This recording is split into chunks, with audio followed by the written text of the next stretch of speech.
ছোট্ট সাজানো গোছানো সংসারে স্বামীর হাতের বানানো ভর্তা কিন্তু অসাধারণ। আসসালামু আলাইকুম, আশা করি সকলে ভালো আছেন। আলহামদুলিল্লাহ, আমরাও ভালো আছি। নীলা লাইফস্টাইল চ্যানেলে আরেকটি নতুন ব্লগ নিয়ে হাজির হলাম। আমার ছোট্ট সংসার কিন্তু ভালোবাসা ভরপুর। এই ভরপুর ভালোবাসার সংসারে স্বামীকে আজ অনেক বড় আঘাত দিয়ে ফেলেছি। আজকের ব্লগটি সন্ধ্যা থেকে শুরু করেছি, আশা করি পুরোটা ভিডিওর সাথে থাকবেন, ভালো লাগবে। তো এটা হচ্ছে সন্ধ্যাবেলা আমি রান্নাটা বসিয়ে দিয়েছি, ভাত বসিয়ে দিয়েছি, ভাত হয়ে গিয়েছে। এখন হচ্ছে তরকারিটা বাগার দিচ্ছি। এখানে মাংসটা বাগার দিচ্ছি। বাগার দিয়ে মাংস রান্না করলে সুন্দর একটা ফ্লেভার আসে, আমার কাছে ভালো লাগে। তবে সবসময় যে রান্না শেষে বাগার দিই তা না, তো আজকে মনে হলো রান্নার শেষে বাগার দিই, সে কারণে আর কি দেওয়া। তো আমার মাংস রান্না হয়ে গিয়েছে। আর এই দিকে লাবিবের আব্বু এসে পড়েছে। আমি শরবত বানাচ্ছি কাঁচা আম দিয়ে। কাঁচা আমের জুস বা শরবত কিন্তু অনেক বেশি ভালো লাগে। বাজার থেকে কেনা জুসের চেয়ে নিজ হাতে যদি বানানো হয় সেটা খেতেও অনেক ভালো লাগে আর অনেকটা স্বাস্থ্যকর হয়। তো আমি কাঁচা আম, পুরোপুরি কাঁচা না, আধা পাকা আম আর কি ব্লেন্ডার করে নিয়েছি। চিনি, বিট লবণ আর হচ্ছে ঠান্ডা পানি দিয়ে দিলাম।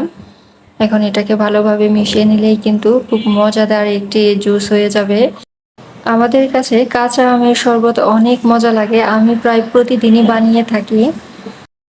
আপনারা চাইলেই কিন্তু বাচ্চাদের এইরকম হাতে বানিয়ে জুস খাওয়াতে পারেন। বাজারের জুস কিন্তু ভালো না, ওটা কেমিক্যাল। আমরা জানা সত্ত্বেও আর কি বাচ্চাদের কিনে দিয়ে থাকি, আর যা স্বাস্থ্যের জন্য ভীষণ ক্ষতিকর। তো আমার বাগানের পুদিনা পাতা দিয়ে এটা একটু সাজিয়ে দিলাম, দেখো কতটা সুন্দর লাগছে, একদম ফ্রেশ। এখানে কিন্তু কোনো প্রকার কালার দেওয়া হয়নি, আমের যে অরিজিনাল কালার ওটাই এসেছে। খুবই সুন্দর লাগছে আর খেতেও ভীষণ মজা। এটা কিন্তু ফ্রিজে রেখেও আর কি 4-5 ঘন্টা খাওয়া যায় বা তার থেকে বেশিও সংরক্ষণ করে খাওয়া যায়। এটা পুরোপুরি হচ্ছে কাঁচা। আমি এখানে কিন্তু কোনো প্রকার জাল দিইনি, আমটা জাল দিইনি বা পানিও গরম করিনি। এই তো আমি বোতলে ভরে দিলাম।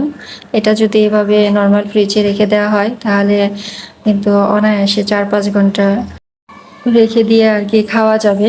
তো আমরা এখনই খেয়ে ফেলবো, তো ভিডিও করছি ছোট্ট করে, সে কারণে আর কি দেখিয়ে দিলাম। তো আমাদের শরবত খাওয়ার পর্বটা শেষ। আর এখন আমি লাবিবের আব্বুকে সেই সুখের সংসারে বড় আঘাত দেব। আঘাত বলতে এখানে মানসিক আঘাত না, শারীরিক আঘাত, খুবই ছোট্ট, কিন্তু কিছু সময় আছে যে আঘাতটা কিন্তু স্থায়ী হয় না, সেটা আর কি শান্তি বয়ে আনে। তো এখন সেটাই হবে। এখন যে আঘাতটা দিব, ব্যথাটা দিব, এটা সাময়িক ব্যথা হলেও পরবর্তীতে কিন্তু এটা শরীরের পক্ষে আরামদায়ক হবে। তো লাভের আপু যেহেতু সারাদিনে কর্মব্যস্ততায় থাকতে হয়, দেখা যায় যে স্কিনটা ঘেমে আর লোমকূপ হচ্ছে ফুলে ওঠে। তো এটাই হয়েছে, আর এটা পেকে গিয়েছে। আমি এখন এটা টিস্যু দিয়ে চাপ দিয়ে এটার ভেতরে যে পচা রক্তটা আছে ওটা বের করে দিলাম। কিছুটা ব্যথা পেয়েছে এখন, কিন্তু দেখা যাবে যে আধা ঘন্টা পরে কিন্তু এটার ব্যথাটা চলে গিয়েছে। সারাদিনে যে কষ্টটা করেছে, এই তো 2-3 সেকেন্ডে যে চাপ দিয়ে বের করে দিয়েছি, তাতে সে আরাম পাচ্ছে। এই কারণে বললাম যে সুখের সংসারে আর কি স্বামীকে আঘাত দিয়ে ফেলেছি। আর এইদিকে দেখো আমার হাজবেন্ডে খুব মজা করে আলু ভর্তা বানাইতেছে।